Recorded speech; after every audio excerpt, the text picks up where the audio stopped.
and we are walking and stuff. So we just came in and my uncle gave me a frog. We're in Australia.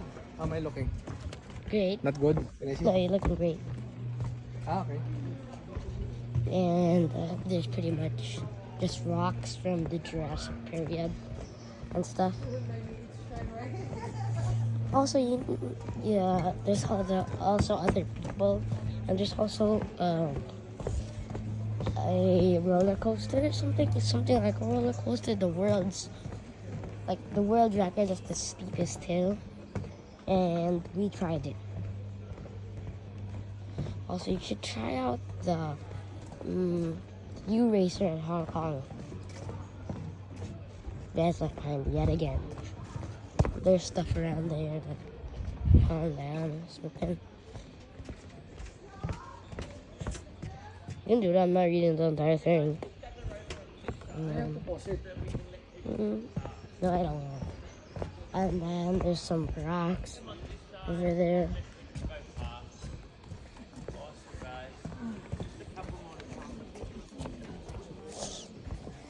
That's my mom. Get close.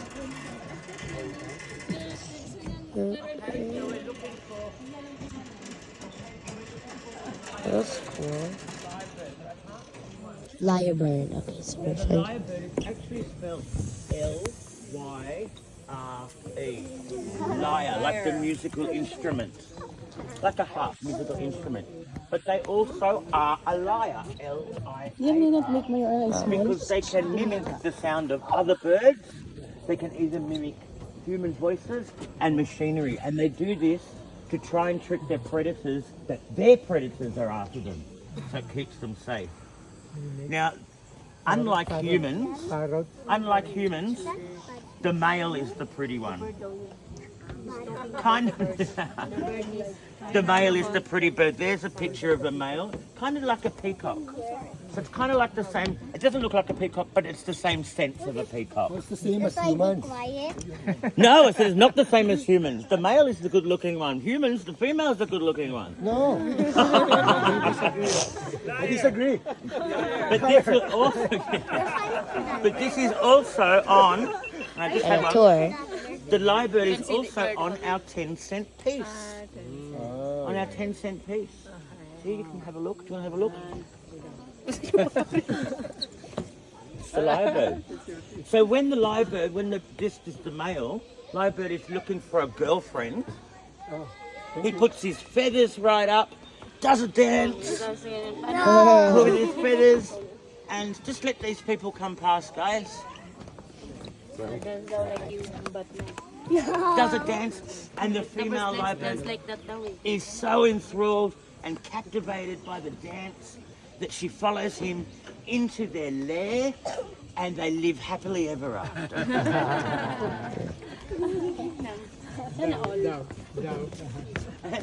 But what also is interesting about the lyrebird is, remember I said that he was scratching? It looked for them scratching around the ground. Well, what they do with the scratching, they're looking for worms and things like that.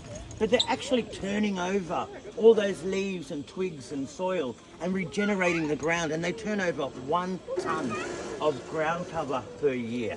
So very good for the rainforest as well. Now you're also wondering, why do we have a rainforest here in the Australian bush? Especially off Sydney, rainforest and, northern area. The main reason here is because we're on south-facing side of the mountain range. So the sun only comes in here for a couple of hours a day. It only gets a little bit of sun. Whereas on the eastern side, it gets a lot of sun because our sun is in the north, because we're in the southern hemisphere. So that's why we have this rainforest here. Make it only 1 minute. The sun is up there, yeah, but it's still in the north for us. That's called And a also in this short. area, This is there are some plants that are found nowhere else called a short. in the world or in Australia When you make it because they have very little sunlight and they have waterfalls. They're south-facing waterfalls. Most of the waterfalls on the Great Dividing Range, on the mountain range, flow to the east, out to the ocean, but these ones flow to the south. And with little light, this gives life to some plant life that are found nowhere else. So in Australia, the sun doesn't rise in the east? Yeah, Rose in the east, but it's always in the north. Because we're in the southern hemisphere. Sun's in the middle. So we're in the southern, so then things that are south facing don't get much sun. I know it took me a while to get my head around it too. But yeah, it does come in east, sets in the west, but it's further north. Whereas your sun's probably right in the middle actually, isn't it? Because you're right over the equator pretty much. But if you're in, say, I don't know, Japan or Germany, the sun is generally in the south. Cool? Yeah. Okay, so now we're So going the to sun walk rises in the northeast here. We're going to walk to the next stop, and I'm going to show you the cliff face. Sydney and the Blue Mountains. And Another tree fell. I'm not gonna pause the video. And there's other stuff. I know. Oh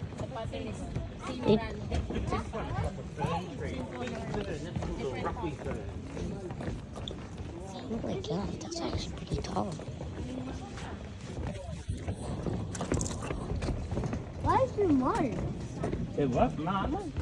Somebody's written on it. Scratched into it. Like that. Look at this tree. Oh, that's naughty to do that. What?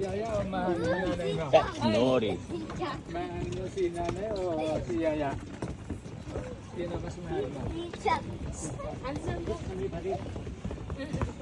People pass, there we go. Just come on this side, everyone. 6 minutes.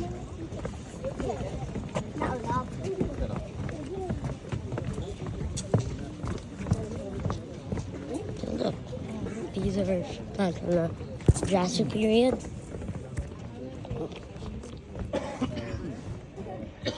Just stand a little bit further, guys.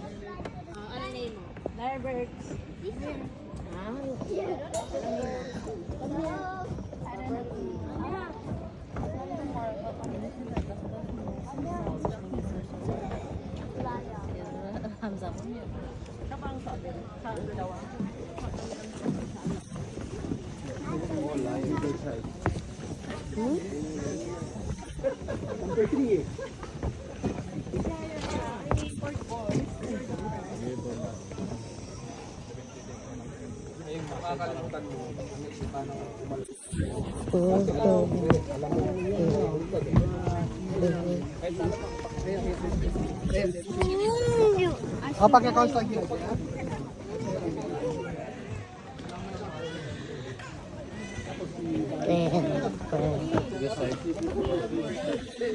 Mountain at the dinosaur place. We are in the southern part. I want you to look up there. You can see you can move around here a little bit. You can see the cliff face. Oh yeah. Okay. Yeah, that looks so cool. The leaves covered.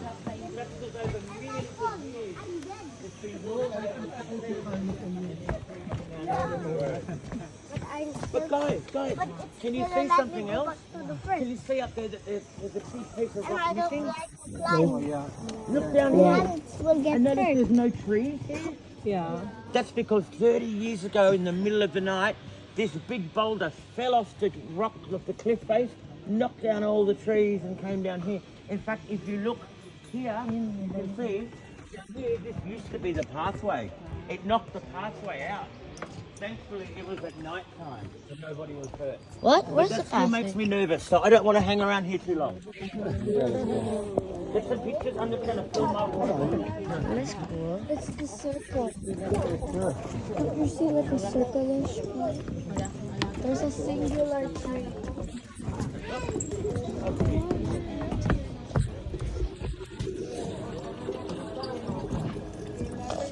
Look at that.